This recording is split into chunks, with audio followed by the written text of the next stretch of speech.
আচ্ছা, দুইটা চুলা একসাথে যদি আমরা দেখি আগুন, মাশাআল্লাহ, আগুনের তাপমাত্রা দেখে অবাক হবেন। উনি কিন্তু বিগত 4 মাস ধরে এই চুলাটা জ্বালাচ্ছে। আমি ইউটিউবে একদিন সার্চ দিয়েছিলাম যে বায়োগ্যাস কীভাবে উৎপন্ন করা হয়। তখন আমি জুয়েল ভাইয়ের একটা ভিডিও দেখলাম। ভিডিও দেওয়ার পর মনে হয় উৎসাহিত হইল যে আমিও বায়োগ্যাস প্ল্যান করব, যে গোবর অথতা নষ্ট না করে বায়োগ্যাসটা করলে মনে হয় অনেক ভালো হবে, এটাও কাজে লাগবে। তা আমি নিজে আনলাম এবং আমার একজন কাকা আর একজন ভাইকে এনে দিলাম। লাকড়ি বা অনেক সময় গড়ি দেওয়া হয়তো এইভাবে খড়ি বা আপনার হইলো বাইরের সিলিন্ডার ইউজ করতে। জি জি, যদি বলতেন। এটা নিচ্ছে এই জন্য যে এটা স্থানান্তর করা যায়, বা আমি এইখানে রাখছি। একটা সময় দেখা গেছে কি যে এই জায়গাটা কোনো সমস্যা হইতেছে, আমি অন্য জায়গায় নিতে পারবো, কিন্তু ইট বালি দিয়া সিমেন্ট দিয়া করলে ওইটা তো নড়ানো যাবে না। এই সুবিধার থেকে এই ট্যাঙ্কিটা নিয়েছি। আচ্ছা, এই ট্যাঙ্কিটা প্রতিদিন গোবর দিতে হয় সকালবেলা? জি, সকালবেলা গোবর দিচ্ছেন, আপনার পরিবার রান্না বান্না করছে। আচ্ছা, এরকম কি হয় যেমন আপনার ইট সিমেন্টের প্রকল্প নেন না, কিন্তু এটা নিয়েছেন, কিন্তু অনেকে আমাকে প্রশ্ন করেছে যেমন এখান থেকে যে রান্না হয় এই রান্নাকৃত খাবার থেকেও গন্ধ হওয়ার একটা ভয় থাকে, এরকম কি আপনার হয়েছে কিনা? না না, এরকম পাওয়া গেছে না। গন্ধ এটা পাওয়া যায় কখন, যখন গোবরটা দেওয়া হয় সাথে সাথে রান্না করে, তখন এটার গন্ধটা পাওয়া যায়। একটু আধা ঘন্টা দেরি করার পর রান্না করলে মানে চুলাটা ছাড়ার পর্যন্ত গন্ধটা থাকে, যখন আমরা আগুন জ্বালাই তখন আর গন্ধ থাকে না। বরং হচ্ছে গন্ধ বন্ধ করার জন্য কিন্তু মানুষ এই প্ল্যানটা নেয়। কারণ এর আগে উনি যেটা করতো, বাড়ির আশেপাশে ময়লা জায়গায় গোবরগুলি যত্রতত্র করে ফেলে দিত। তা এখন কিন্তু সেই গোবরটা ফেলে দেয় না। ফেলে না দেওয়ার কারণে যেটা হয়, সে এটা এখানে কাজে লাগাইতেছে। এখন ট্যাঙ্কির ভিতরে যখন গোবরটা দেয়, এর গন্ধটা কন্ট্রোল করে সে কি করে, আগুন দিয়ে জ্বালায় দেয়। এখন এই যে আগুন দিয়ে জ্বালায় দেওয়ার পরে তখন আর তার পরিবেশের ময়লা আবর্জনা, তারপরে দূষিত হওয়া, মশামাছির উপদ্রব, এটা থেকে তো বন্ধ হয়েছে। আচ্ছা, আর এটার জৈব স্লারিটা কি আপনি কোনো কাজে লাগান? ওই পাশে রাখছিলাম, ভরকুল আছে না, পানিতে চলে গেছে আর কি, জমিতে যাওয়ার জন্য চিন্তা ভাবনা। জমিতে দেওয়ার জন্য, তার মানে এখন বর্ষার সিজনে কোনো কাজে লাগাচ্ছেন না? এটা আপনি শীতের সিজনে যখন ফসলি জমি করবেন তখন হয়তো এখানে এটা কাজে লাগাবেন। আচ্ছা, এটা দুইভাবে আমরা এটা উপকৃত হই, আমরা সবাই জানি। এটা হচ্ছে আপনি বিনিময়ে জৈব সার পাবেন এবং আপনার পরিবারকে জ্বালানি চাহিদা মিটাবেন। এখন আপনার কি মনে হয়, এটা কি কোম্পানি 25 বছর সার্ভিস ওয়ারেন্টি দেয়? কোম্পানি কাস্টমার কেয়ার থেকে কি আপনার সাথে যোগাযোগ করে? হ্যাঁ, অবশ্যই যোগাযোগ করে। ওরা মাঝে মাঝে আপনাকে কাউন্সেলিং করে বলে দেন কি প্রবলেম হইতেছে, আর কোনো সমস্যা হইলে চেষ্টা করে মোবাইলে সমাধান করতে। তাছাড়াও যদি মোবাইলেও সমাধান না হয়, তাহলে কিন্তু আমাদের টেকনিশিয়ানরা এসে আপনার বাড়িতে এসে ওই প্ল্যান্টটাকে তারা টুকটাক যে সার্ভিসিংয়ের কাজ, এটা কিন্তু কমপ্লিটলি করে ফেলে। আপনার যদি দেশাল গরু থাকে তাহলে আপনার মিনিমাম 4টা গরু লাগবে, আর ফ্রিজিয়ান বা বড় গরু থাকলে মিনিমাম 2টা গরু লাগবে। তাহলে কয় কেজি পরিমাণ গোবর দিতে হবে, এরকম একটা প্রশ্ন থেকে থাকে। আসলে মূলত আপনার পরিবারের রান্নার চাহিদার উপরে, আপনার ফ্যামিলি যদি 10 থেকে 12 জন হয় এবং ফ্যামিলি যদি বড় হয় এবং আপনি যদি চিন্তা করেন আমার প্রতিদিন 3 বেলা রান্না করতে হয়, তাহলে মিনিমাম 60 কেজি গোবরের সাথে 60 কেজি পানি আপনাকে এখানে দিতে হবে। আর হচ্ছে আপনার যদি ফ্যামিলি ছোট হয় তাহলে একদিন পর পর গোবর পানি দিলেও সমস্যা নাই, এবং আরও যেটা করতে হবে তখন গোবরের পরিমাণ একটু কমাই দিলেও সমস্যা নাই। কিন্তু আমাদের মাথায় থাকতে হবে 60 কেজি গোবর, 60 কেজি পানি রান্না শুরু করার আগে এখানে দিতে হবে। আমরা একটু চুলাটা দেখতে পারবো আপনার রান্নাঘরে যাওয়ার অনুমতি আছে?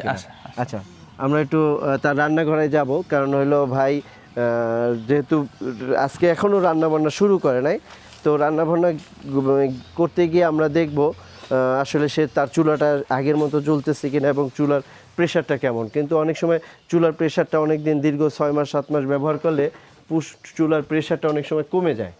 এখন এই যে চুলার প্রেশারটা কমে যায়, কেন কমে যায়? উনি ডাবল চুলা নিছে না?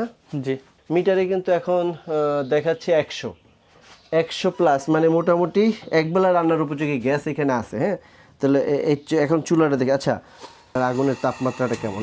বাবা মাশাল্লাহ। এখন এই যে 2 ফিট 1.5 ফিট তাপমাত্রাটা যে আসতেছে, আমরা ওই চুলাটা রুবেল একটু চুলাটা জ্বালান তো, ওই যে ওই চুলাটাও জ্বালান, আমরা 2টা চুলা একটু জ্বালাই দেখি কি অবস্থা। হ্যাঁ, আচ্ছা, 2টা চুলা একসাথে যদি আমরা দেখি আগুন, মাশাআল্লাহ, আগুনের তাপমাত্রা দেখে অবাক হবেন। উনি কিন্তু বিগত 4 মাস ধরে এই চুলাটা জ্বালাচ্ছে। এবং মোটামুটি আপাতত যেহেতু ওনার গরু কম এবং গ্যাস গোবর পানি কম দিতে পারতেছে, যার জন্য হয়তো গ্যাস একটু কম পাচ্ছে, কিন্তু এই কমের ভিতরেই কিন্তু অনেক আমরা আগুনটা অপচয় না করি আমরা বন্ধ করে দিচ্ছি। আচ্ছা, এটা পুরোপুরি প্রেশার দিয়ে কখনোই জ্বালানো সম্ভব না, তাই না ভাই? এটা কম প্রেশার দিয়ে তো জ্বালাইতে হয়। আচ্ছা, আমরা যদি গোবর পানি সঠিকভাবে না দিতে পারি তাহলে কিন্তু এখানে পূর্ণাঙ্গ গ্যাস পাওয়া আপনি সম্ভব না। আমরা বলেছিলাম এখানে আপনারা 50 কেজি গোবর অথবা 60 কেজি গোবরের সাথে 60 কেজি পানি আমরা এখানে থেকে দিব। আমার নাম মোহাম্মদ আমিনুল ইসলাম, আমাদের গ্রাম সতরা চান্দপুর, এটা আখাউড়ার ভিতরে আখাউড়া থানা ব্রাহ্মণবাড়িয়া আখাউড়া সতরা চান্দপুর। নিলে আলহামদুলিল্লাহ ভালো হয়, কারণ গোবরটা তো অপচয় হলো না, এটা কাজে লাগলো। মানে যদি আপনার দেখা গেছে কি সকালবেলা আপনি গোবরটা বাহির করিয়া সর্বোচ্চ আধা ঘন্টা কাজ, সর্বোচ্চ আধা ঘন্টা কাজ, এটা ঘুরলে সেটা ট্যাঙ্কিতে দেওয়া দেওয়া, যে আপনার গ্যাসও হয়ে গেল, ফ্যামিলি তো আপনার উপকার হইলো, গ্যাসের সিলিন্ডার লাগলো না, এই আর কি। আলহামদুলিল্লাহ, উনি একটা কথা বলছে, মানে সর্বোচ্চ 15 থেকে আধা ঘন্টা যদি আমরা এই পরিশ্রমটা করতে পারি তাহলে আমরা মূলত এই বায়োগ্যাস প্ল্যান্টটা আমরা এখান থেকে স্থাপন করে ভালো বেনিফিট পাইতেছি। কারণ হচ্ছে আপনি আপনার পরিবারের জ্বালানি চাহিদা মেটাবেন, আর আপনি এই 15-20 মিনিট বা আধা ঘন্টা যদি পরিশ্রম করতে না পারি তাহলে কিন্তু আপনার গ্যাস কখনোই এখান থেকে পাওয়া সম্ভব না। আরেকটা কথা জুয়েল ভাই, দেখা গেছে কি আমরা যারা সাধারণত শুধু তরকারি গরম করি, গ্যাসের সিলিন্ডার আইনা সেটা এরকম যদি গরম করা হয় মাসে একটা সিলিন্ডার অবশ্যই লাগে। তো একটা গ্যাস বর্তমান বাজার অনুযায়ী একটা সিলিন্ডারের দাম হয়েছে প্রায় 1500-2000 টাকা। দেখা গেছে কোনো ব্যক্তি যদি যাদের গরু আছে তারা যদি আপনার বায়োগ্যাস প্ল্যান্টটা করে, আমার মনে হয় 1 বছর তারা কষ্ট করলে ওইটা টাকাটা উঠে যাবে। মাশাআল্লাহ, অনেক দারুণ একটা তথ্য দিয়েছে আপনি, হয়তো জেনে খুশি হবেন আমাদের এটা ঠিকমতো গোবর পানি দিলে মাসে 3 সিলিন্ডার পরিমাণ গ্যাস এখান থেকে উত্তোলন করা সম্ভব। এখন একটা পরিবার সাধারণত 3 সিলিন্ডার গ্যাস লাগে না, 1 সিলিন্ডার বা 1.5 সিলিন্ডার। গ্রামে রান্না বান্না একটু কম করে, তবে আমার অনুরোধ থাকবে এটা এখান থেকে যে গ্যাস হবে পুরোটাই আপনি তো খরচ করে ফেলবেন। কারণ হচ্ছে এই সবুজ শক্তি বায়োগ্যাসের জিনিসটা হচ্ছে এরকম, আপনি এখানে আটকায় রাখলে যে গ্যাসটা আপনার জমা থাকলো তা না, এটা যত ব্যবহার করবেন এখান থেকে তত গ্যাস আপনার। আমি এই বিষয়ে জানতাম না, আলহামদুলিল্লাহ আপনি আসার কারণে আমি জিনিসটা বুঝতে পারছি। আসলে কি আমি মনে করতাম যে জিনিসটা জমা রাখলে পরের দিন লেয়ারটা উপরে তাড়াতাড়ি উঠে দেবো, গ্যাসটা জমা থাকবে। আপনি বলতেছেন যে রেগুলার শেষ করে দিই, প্রয়োজনে একদিন পরে আবার কি করি রান্না বান্না করব।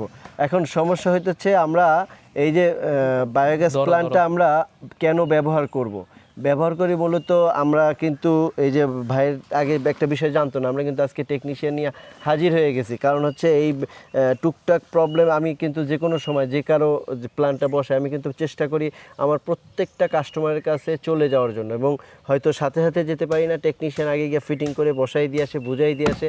তারপরে যদি এরকম হয় সে পাচ্ছে না, সুবিধা পাচ্ছে না, তারপর আমার সাথে যোগাযোগ করে না, দীর্ঘদিন আমার সাথে হয়তো আপনি ফোন দেন নাই, কিন্তু আমি আপনাকে ফোন দিয়ে কিন্তু আপনার বাড়িতে পৌঁছে দেব। আপনারা যারা সবুজ শক্তি বায়োগ্যাস প্ল্যান্ট ব্যবহার করতেছেন নিশ্চিত থাকেন আপনার সাথে আমার সাথে দেখা হবে। আমরা এরকম চলে যাব একজন ব্যবহারকারীর ভিডিও তৈরি করে নিব এবং তার অভিজ্ঞতা